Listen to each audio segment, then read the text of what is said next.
Jusque-là, la journée avait été belle au pic du Djer, les vacanciers avaient pris d'assaut ce lieu touristique de la ville de Lourdes. Mais aux alentours de 17 heures, un violent orage éclatait et, selon les premiers témoignages, un éclair frappait la voie du funiculaire, peut être un coup de foudre, qui automatiquement déclenchait le freinage d'urgence de la cabine qui redescendait et était à son maximum de capacité, soit 60 passagers. Un freinage brutal, on l'imagine, qui subitement projetait les passagers vers l'avant de la cabine. Plusieurs d'entre eux ont alors violemment heurté l'avant de la cabine.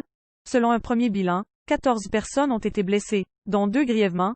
Les 2 blessés les plus graves ont été immédiatement transportés à l'hôpital de la ville par les pompiers, ainsi qu'un bébé de mois, lui aussi victime du choc, pour subir des examens de contrôle, qui n'ont pas révélé de traumatisme. D'importants moyens sur place. Photo Camilio d'importants moyens sur place.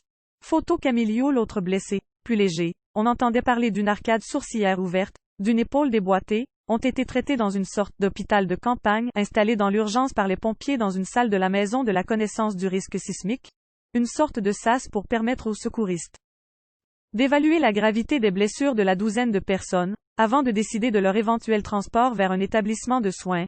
En attendant de déterminer la cause exacte de l'accident, le funiculaire sera fermé plusieurs jours.